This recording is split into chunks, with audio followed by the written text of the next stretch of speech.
আচ্ছা, একটু ওয়েট করো।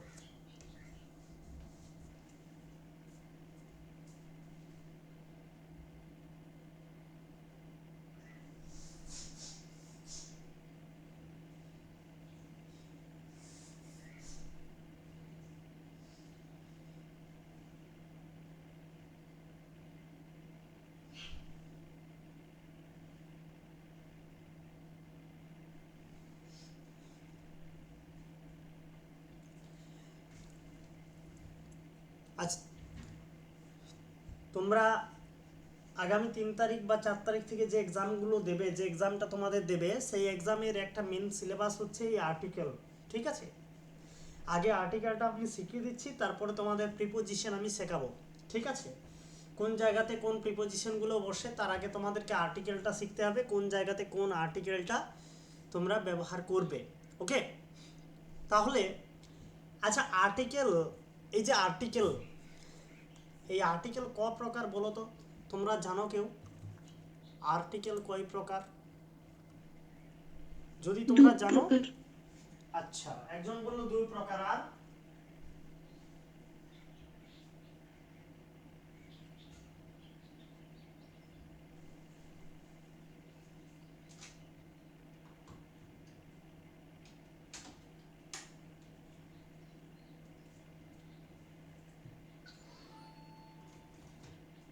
একজন বলল আর্টিকেল 2 প্রকার। কি কি? কি কি? ইন্ডিপেন্ডেন্ট। তুমি তো দেখে বলে দিচ্ছ, পিডিএফটাতে লেখা আছে, তুমি দেখে বলে দিচ্ছ। আমি তোমাকে জেনারেলি বললাম আর্টিকেল কয় প্রকার। মেনলি আর্টিকেল হচ্ছে 3 প্রকার, এ, এন, আরেকটা টি এইচ, দা। এই 3 প্রকার আর্টিকেল। মেনলি আর্টিকেল হচ্ছে 3 প্রকার, এ, এন, দি। ঠিক আছে, এইবারে এই এ, এন, দি এটাকে দুটো ভাগে ভাগ করছে, একটা ডেফিনাইট, একটা ইনডেফিনাইট। ডেফিনাইট মানে হচ্ছে যেটাকে নির্দিষ্ট করে বলবে, সেটা হচ্ছে ডেফিনাইট। আর ইনডেফিনাইট যেটাকে অনির্দিষ্ট করে বলবে। ওকে,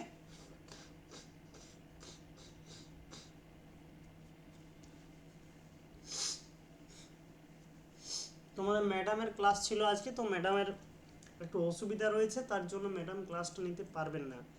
ওকে, তো দেখো, আচ্ছা,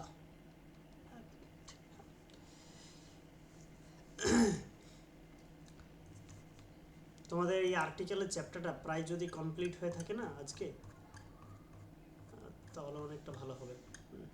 অল্প পরিমাণে আছে, প্রায় প্রায় কমপ্লিট হয়ে যাবে এটা। দেখো, তোমরা সাধারণত ভেবে নেবে যে আর্টিকেল মূলত মূলত 3 প্রকার। ঠিক আছে, একটা হচ্ছে এ, একটা হচ্ছে এন, একটা হচ্ছে দা, টি এইচ, দা। ওকে, এই এ, এন, এ, এন আর একটা দি, এই 3টা হচ্ছে আর্টিকেল। আর্টিকেলের কথা যখন আমাদের মাথার মধ্যে আসবে না, তখন আমাদের এই 3টা ওয়ার্ড ভেসে উঠবে, একটা এ, একটা এন, একটা টি এইচ, দা। তো এই আর্টিকেলগুলো কখন ব্যবহার করা হয়, কোনো বাক্যে কখন কোন আর্টিকেলটা আমরা ব্যবহার করব, কোনটার আগে এ বসাবো, কোনটার আগে এন বসাবো, কোনটার পরে দা বসাবো, আমরা এগুলো কিন্তু কনফিউশন হয়ে পড়ি। কিন্তু মনে রাখবে, আজকের ক্লাসের পরে আর কোনো কনফিউশন নয়। তোমরা আজকের ক্লাসের পরে তোমরা সব কিছু বুঝতে পারবে, সব কিছু শিখতে পারবে, কোথায় কোন আর্টিকেলটা ব্যবহার করা হয়। তো এই যে এ এন ডি, এই 3টা আর্টিকেল, এই 3টা আর্টিকেলকে, এই 3টা যে আর্টিকেল, এই 3টা আর্টিকেলকে মূলত দুটো ভাগে ভাগ করছে, একটা নির্দিষ্টবাচক, একটা অনির্দিষ্টবাচক। নির্দিষ্ট মানে কি? নির্দিষ্ট মানে কি? নির্দিষ্ট মানে হচ্ছে নির্দিষ্ট করে কিছু বলা, বা কোনো কিছুকে নির্দিষ্ট করা। ধরো আমি বললাম রাম জল খাচ্ছে। রাম জল খাচ্ছে মানে আমি রামকে নির্দিষ্ট করে বলছি।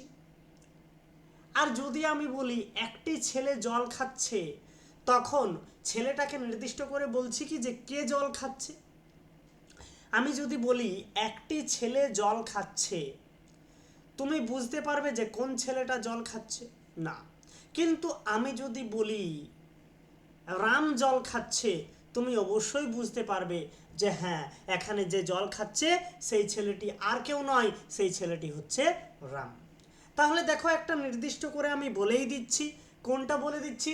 যে রামকে নির্দিষ্ট করে একটা বলে দিলাম আমি। আরেকটা নির্দিষ্ট করে বলছি না, সেটাকে আমরা অনির্দিষ্ট হিসাবে রেখে দিচ্ছি। যেটার কোনো নির্দিষ্টভাবে কোনো বলা নেই যে একটি ছেলে জল খাচ্ছে, তাহলে তুমি সেখানে তোমার কোনো ওই কে জল খাচ্ছে তার কোনো নিশ্চয়তা বলে কিছু নেই। ওকে, তো এইভাবে আর্টিকেলকে দুটো ভাগে ভাগ করা যায়, একটা ডেফিনাইট আর্টিকেল, একটা ইনডেফিনাইট আর্টিকেল। একটা ইনডেফিনাইট আর্টিকেল। ওকে, তো স্যার এবার আমরা বুঝবো ডেফিনাইট আর্টিকেল আর ইনডেফিনাইট আর্টিকেলের মধ্যে ডিফারেন্সটা কোথায় আছে। দেখো, এ এবং এন, এই দুটো, আমি কি বললাম, এ আর একটা এন হলো। এ এবং এন, দেখো এ মানেও হয় একটি, আর এন মানেও একটি, আর টিএইচই দা মানে টি, টয়রসিটি বা একটি, যাই বলো, দা মানে টি, এটা ওটা ওটা, দা মানে টি বা একটি। তাহলে দেখো, এ মানেও একটি, এন মানেও একটি, আর দা মানেও টি।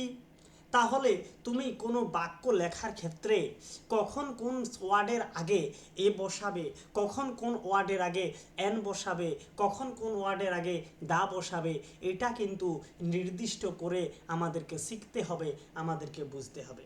ওকে, তাহলে ইনডেফিনাইট আর্টিকেল মানে কি?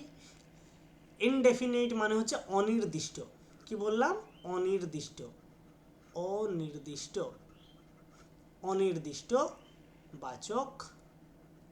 বাচক আর্টিকেল। অনির্দিষ্টবাচক আর্টিকেল। ইনডেফিনাইট আর্টিকেল মানে কি? অনির্দিষ্টবাচক আর্টিকেল। ওকে, তাহলে এ এবং এন কে ইনডেফিনাইট আর্টিকেল বলে কারণ তারা কোনো অনির্দিষ্ট ব্যক্তি, প্রাণী বা বস্তুকে বোঝায়। সচরাচর সিঙ্গুলার যেগুলো কাউন্টেবল নাউন মানে কি? দেখো, আমাদের নাম্বার দুই প্রকার, একটা সিঙ্গুলার মানে এক বচন, ঠিক আছে, আর একটা প্লুরাল, PLURAL, প্লুরাল মানে হচ্ছে বহু বচন। তাহলে এক বচন মানে কি? একটা বোঝাবে। প্লুরাল মানে বহু বচন মানে কি? একের বেশি বোঝাবে। ভালো করে মাথার মধ্যে ঢোকাও। এক বচন মানে কি? একটা বোঝাবে, সিঙ্গুলার নাউন। আর বহু বচন মানে কি? সেটাকে ইংরেজিতে কি বলে? প্লুরাল মানে হচ্ছে একের বেশি বোঝাবে। ধরো, এখানে তোমার একটা বন্ধু দাঁড়িয়ে আছে, তোমার অনেকগুলো বন্ধু, তার মধ্যে এখানে একটা বন্ধু দাঁড়িয়ে আছে। দেখো, আমি ছবি অনেক ভালো আঁকি, ঠিক আছে, দেখো এটা হচ্ছে বিশ্বের 1 নম্বর খুব ভালো ছবি, ঠিক আছে, দেখো এরকম কেউ আঁকতে পারবে না আমার মতন, ঠিক আছে, দেখো কত সুন্দর, ঠিক আছে, এটা মানুষ, হ্যাঁ, তবে একটু পরে আমি নিজেই বুঝতে পারবো না এটা ছবিটা আমি কি এঁকেছি, ঠিক আছে, এগুলো হচ্ছে চুল, ঠিক আছে। আর এখানে একটা রুমে তোমার আর দুজন বন্ধু দাঁড়িয়ে আছে। কজন বন্ধু দাঁড়িয়ে আছে? দুজন বন্ধু দাঁড়িয়ে আছে। ওকে, এই যে দেখো, একটা রুমে একজন বন্ধু দাঁড়িয়ে আছে, একটা রুমে দুজন বন্ধু রয়েছে। ওকে, তাহলে আমি কি বলেছি? একটা যখন বোঝাবে তখন সেটা হবে সিঙ্গুলার। তাহলে এটা কি? এটা হচ্ছে সিঙ্গুলার, ওকে, বা এক বচন। আর এটা হচ্ছে প্লুরাল, PLURAL, এটা হচ্ছে প্লুরাল বা বহুবচন। তোমার একের বেশি যখনই থাকবে তখন সেটা হয়ে যায় বহুবচন, আর একটা যখন বোঝাবে তখন সেটা হবে একবচন। তাইলে সিঙ্গুলার মানে কি? এখানে একবচন। সিঙ্গুলার বলতে আমরা কি বলবো? একবচন। ভালো করে বোঝো। আরেকটা সিঙ্গুলার, সেটা কাউন্টেবল নাউন। দেখো কাউন্টেবল নাউন মানে কি? দেখো কাউন্টেবল নাউন মানে হচ্ছে যে নাউনগুলো তুমি গুনতে পারবে, যে নাউনগুলো তুমি গুনতে পারবে সেটা কাউন্টেবল নাউন। মেনলি নাউন দুই প্রকার, একটা কাউন্টেবল মানে যেগুলো গণনা করা যায়,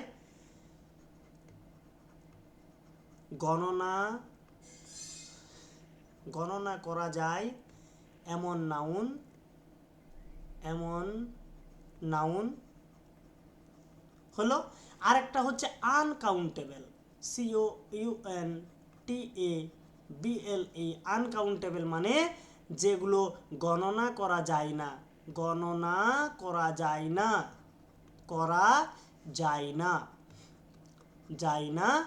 এমন নাউন। ধরো তোমাকে এক বস্তা সরিষা দিয়ে দিল। ধরো এটা তোমার এক বস্তা তোমাকে সরিষা দিয়ে দিল। তুমি এই সরিষাটা গুনতে পারবে? পারবে না। কিন্তু যদি তোমাকে ধরো এই একটা ধরো তোমার ছোট পাত্র আছে, থালা আছে, এই থালাতে কিছুগুলো মিষ্টি দিয়ে দিল, 8টা 10টা 12টা, এটাকে তুমি গুনতে পারবে? বলো, এটা তুমি গুনতে পারবে নাকি এটাকে তুমি গুনতে পারবে? একটা সরিষা যদি একটা বস্তাতে তোমাকে দিয়ে দেয়, তুমি গুনতে পারবে? পুরো ভর্তি করে বস্তাতে যদি তোমাকে সরিষা দিয়ে দেয়, তুমি গুনতে পারবে? তাহলে যেগুলো হাতে গোনা সম্ভব নয়, যেগুলো তুমি গুনতে পারবে না, সেটা হচ্ছে আনকাউন্টেবল নাউন। Uncountable noun.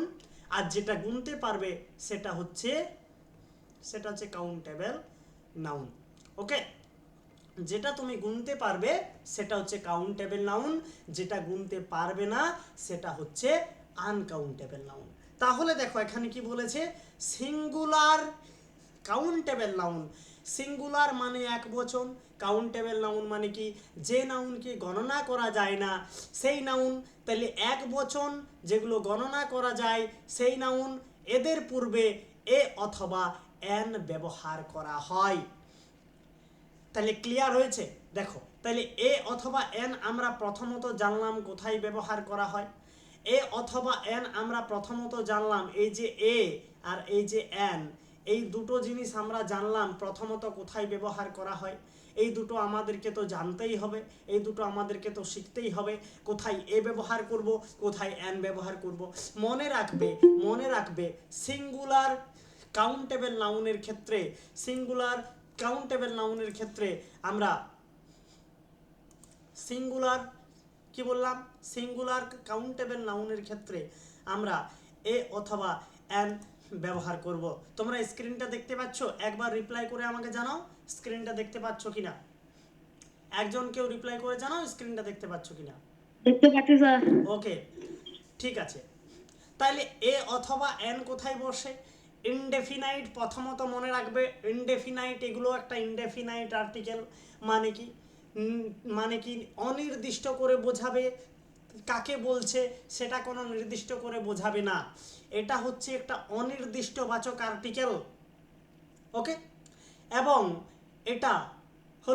এটা সচরাচর কখন ব্যবহৃত হয়? সিঙ্গুলার মানে একবচন, সিঙ্গুলার, আর তার সাথে কি কাউন্টেবল নাউন মানে যে নাউনগুলো গণনা করা যায় সেই নাউনগুলোর আগে এ অথবা এন ব্যবহার করা হয়। যেমন হি হ্যাজ এ পেন, তার একটা কলম আছে। যেমন হি হ্যাজ এ পেন, তার একটা কলম আছে। আচ্ছা, এখানে যে বলছে তার একটা কলম আছে, তার মানে কি? তোমাকে কোনো নির্দিষ্ট করে বলে দিচ্ছে যদি আমি বলি তোমাকে যে তার একটা কলম আছে, তুমি তুমি তুমি তুমি এখানে তার বলতে কার কথা বোঝাবে বলো? পৃথিবীতেও তো অনেক মানুষ আছে, আমি আমি যে তার বললাম, সে তার বলতে কাকে বোঝাচ্ছি? তুমি কোনো বুঝতে পারবে? তোমার বন্ধুকে বোঝাচ্ছি, নাকি তোমার ফ্যামিলির কাউকে বোঝাচ্ছি, নাকি তোমার আত্মীয় স্বজন কাউকে বোঝাচ্ছি, নাকি তোমার কোনো বন্ধুকে নির্দিষ্ট করে বন্ধুকে বোঝাচ্ছি? কোনো বুঝতে পারবে তুমি? তুমি তখন প্রশ্ন করবে, আচ্ছা আচ্ছা, তার মানে কে? আমি তো বলে দিলাম তার কাছে একটা কলম আছে, তার মানে কে? ঠিক আছে, তাহলে এই যে এখানে এই যে এখানে এই যে এখানে হি, দেখো এখানে দেখো হিটা কি? হিটা একটা ইনডেফিনাইট আর্টিকেল। ওই দেখো সরি, এই হিটা একটা প্রোনাউন, হিটা একটা প্রোনাউন। দেখো এই প্রোনাউনটা কিন্তু ইনডেফিনাইট নির্দিষ্ট করে বোঝাচ্ছে না। এই প্রোনাউনটা কাকে বোঝাচ্ছে নির্দিষ্ট করে কিন্তু আমরা বুঝতে পারছি না। হলো? তারপরে দেখো এই যে একটা কলম, এ প্যান, একটা কলম, তার কাছে একটা কলম আছে। তাহলে দেখো এটা এটা সিঙ্গুলার নাউন, হিটা কি? হিটা সিঙ্গুলার, এখানে নাউন বলেছে, নাউন অথবা প্রোনাউন যেটাই হোক না কেন, ঠিক আছে। এবার দেখো এখানে he he has a pan, he has a pan. এখানে দেখো হি বলতে কোনো নির্দিষ্ট কাউকে বোঝাচ্ছে না, তার কাছে একটা কলম আছে। তাইলে দেখো এ প্যান একটি কলম, কোন কলমের কথা বা কার কাছে আছে নির্দিষ্ট করে বোঝাচ্ছে না। আর এই যে একটা কলম, একটা কলম আছে, এই যে একটা কলম ধরো আছে, এই যে কলমটা, এই কলমটা তুমি কি গুনতে পারবে না বলো? তুমি গুনতে পারবে না? একটা কলমের কথা বলেছে, তুমি কি কলমটাকে কি তুমি গুনতে পারবে না? তুমি কলমটাকে কি গুনতে পারবে না? অবশ্যই গুনতে পারবে। তাহলে দেখো এটা সিঙ্গুলার, সিঙ্গুলার একটা কাউন্টেবল নাউন, মানে গণনা করা যায়। এই যে পেন, এই যে প্যান, এটা কিন্তু একটা নাউন, এটা কিন্তু একটা নাউন। এটাকে কি করা যায়? তুমি তো গুনতে পারছো, তাহলে এটাকে এটা কি নাউন? এটা কাউন্টেবল নাউন। তাইলে সিঙ্গুলার অথচ কাউন্টেবল নাউন, একটাই কলম, একটি কলম বলতে একের বেশি কলম নয়, দুটো কলমকে বোঝাচ্ছে না, একটা কলমকেই বোঝাচ্ছে। তাহলে দেখো একটা কলম, এটা সিঙ্গুলার, আর কলমটাকে তুমি গুনতে পারবে, তাহলে এটা এই কলমটা কি নাউন? একটা কাউন্টেবল নাউন। তাহলে দেখো সিঙ্গুলার অথচ কাউন্টেবল নাউনের আগে কি বসলো? এ বসে গেল। ঠিক আছে, সিঙ্গুলার অথচ কাউন্টেবল নাউনের আগে কি বসলো? এ বসলো। ওকে, 1 মিনিট দাঁড়াও, হ্যাঁ।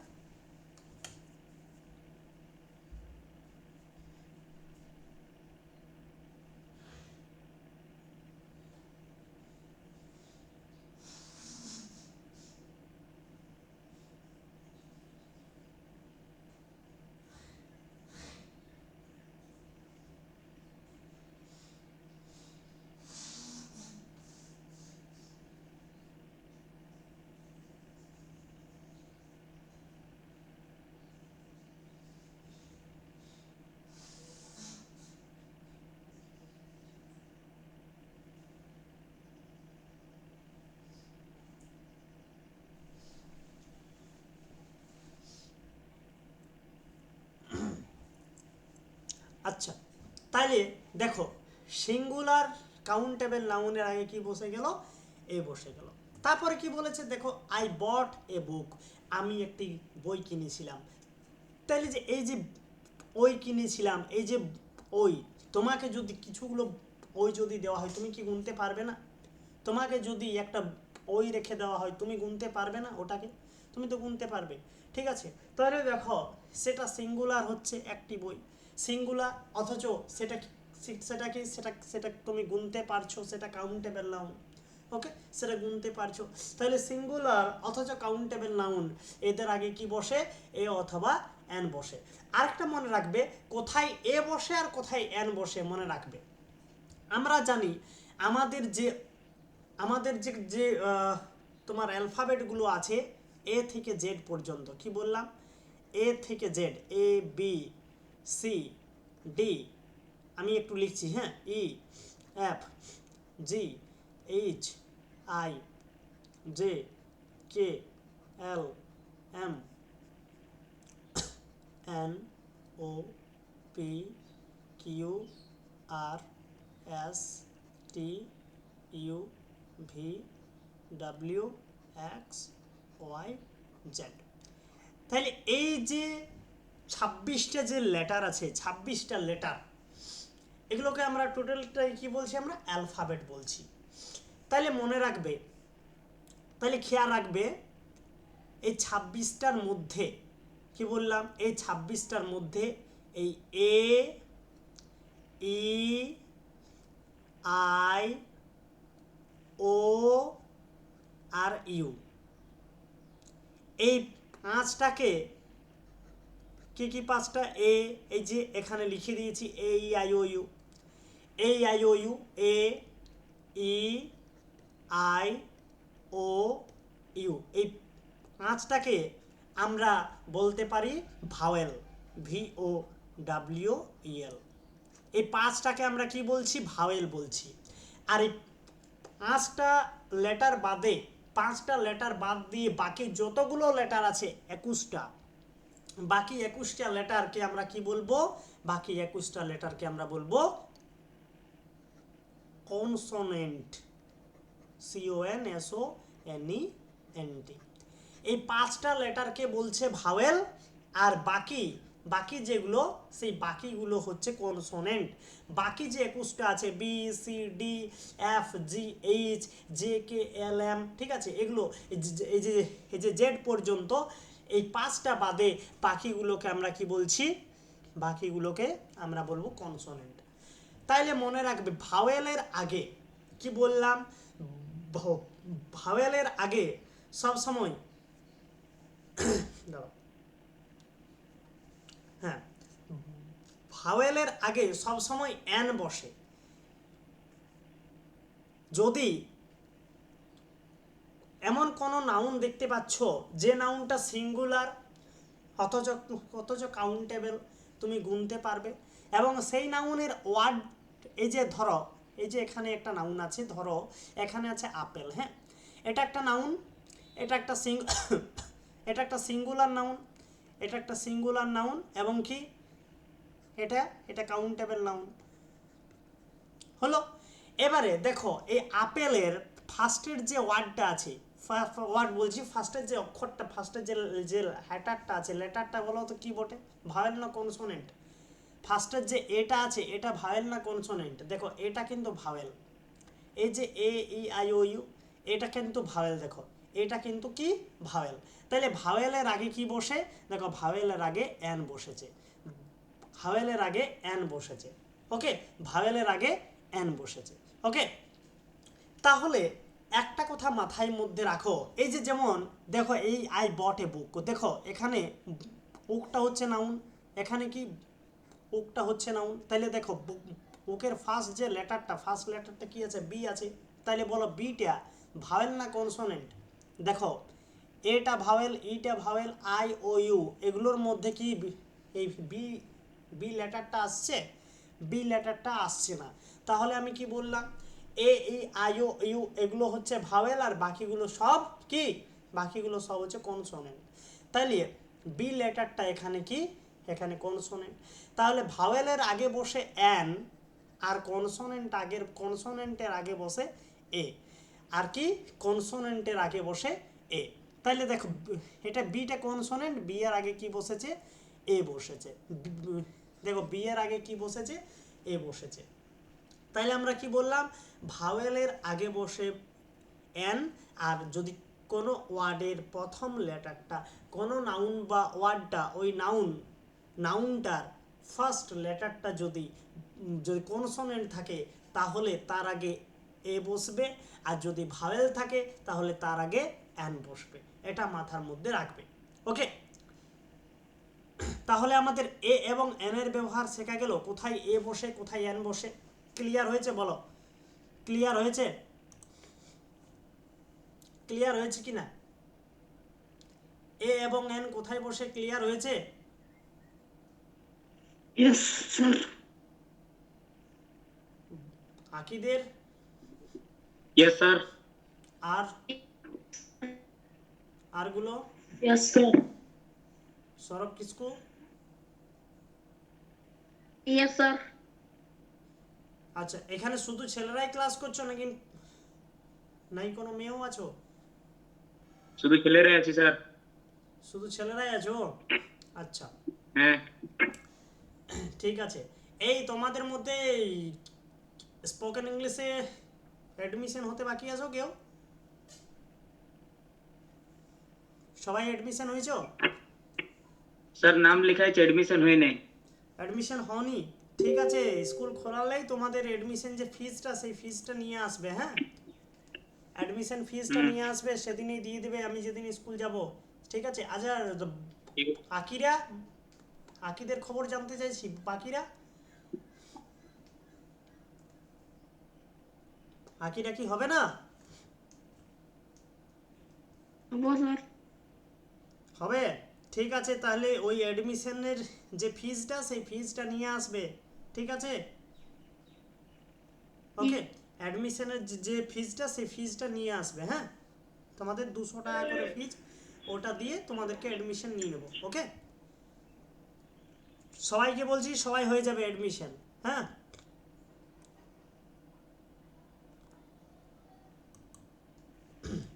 আচ্ছা, তাহলে এই গেল ইনডেফিনাইট আর্টিকেল। ওকে, তাহলে ইনডেফিনাইট আর্টিকেল কি? এ এবং এন কোথায় ব্যবহার করা হয়?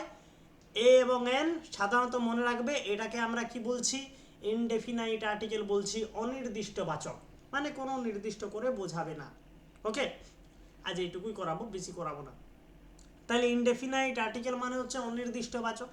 এটা মূলত সিঙ্গুলার নাউনের আগে বসে, এবং সিঙ্গুলার নাউনটি কি হবে? সিঙ্গুলার নাউনটি হবে কাউন্টেবল নাউন, যেটা গুনতে পারা যায়, সেই কাউন্টেবল নাউন হবে।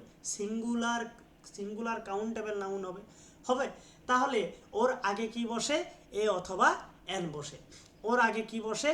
এ অথবা এন বসে। ওকে, সিঙ্গুলার কাউন্টেবল নাউনের আগে এ অথবা এন বসে। তাহলে আমরা তো বুঝে গেলাম সিঙ্গুলার কাউন্টেবল নাউনের আগে এ অথবা এন বসে। আমরা সিঙ্গুলার নাউন শিখলাম কাকে বলে, আমরা কাউন্টেবল নাউন শিখলাম কাকে বলে, আমরা কাউন্টেবল শিখলাম, আনকাউন্টেবল শিখলাম, সিঙ্গুলার শিখলাম, এক বচন শিখলাম, বহুবচন শিখলাম। ঠিক আছে, এগুলো নিয়ে আবার আরও ক্লাস আছে, কিন্তু এই বিষয়গুলো একটু হালকা ফুলকার মধ্যে মাথার মধ্যে রেখে দাও। ওকে, তাহলে খেয়াল রাখবে। এবারে কোন জায়গায় এ বসে, কোন জায়গায় এন বসে, আমরা তো বুঝে গেলাম সিঙ্গুলার যদি কাউন্টেবল নাউন বোঝায় এ এন বসে, কিন্তু কোথায় এ বসে কোথায় এন বসে একসাথে তো আর দুটো বসতে পারে না। মনে রাখবে, আমাদের যে 26টা লেটার আছে, 26টা, ঠিক আছে, টোটাল যে অ্যালফাবেটগুলো আছে আমাদের, এই অ্যালফাবেটগুলোর মধ্যে 5টা হচ্ছে ভাওয়েল। কোন কোনগুলো vowel? A E I O U. এই ভাওয়েলগুলোর আগে সবসময় এন বসে। আর যদি কনসোনেন্ট থাকে, মানে মনে ভাওয়েল সাউন্ড মনে রাখবে, ভাওয়েল নয়, ভাওয়েল সাউন্ড, ভাওয়েল সাউন্ড। ঠিক আছে, এগুলো আমি আরও ডিপলি বোঝাবো। ভাওয়েল সাউন্ডের আগে কি বসবে? এন বসবে। আর যদি সেটা যদি কনসোনেন্ট সাউন্ড হয়, সেই কনসোনেন্ট সাউন্ডের আগে কি বসবে? এ বসবে। সেটা যদি কনসোনেন্ট হয়, সেই কনসোনেন্ট সাউন্ডের আগে কি বসবে? এন বসবে। তোমাদের এই ক্লাসগুলো অফলাইনে হলে সবচেয়ে ভালো হয়। ওকে, এগুলো অফলাইনে হলে সবচেয়ে ভালো হয়। আচ্ছা, এই পর্যন্তই থাকলো। তোমরা বলো, তোমরা এই পর্যন্ত কোনো অসুবিধা আছে কি? তোমরা বুঝতে পেরেছো? একটু বলো আমাকে, আর বেশি ক্লাসটা আগাবো না। হ্যাঁ স্যার, বুঝতে পেরেছি। ক্লিয়ার হয়েছে? অল্প পরিমাণও হলো ক্লিয়ার হ্যাঁ স্যার। হয়েছে? হ্যাঁ স্যার, বুঝতে পেরেছি। স্যার, বুঝতে পেরেছি। আচ্ছা, সৌরভ কিসকু, অলকা টুডু, এই দুজন অ্যাডমিশন মানে হবে। আর যারা 3জন আছো, এই 3জন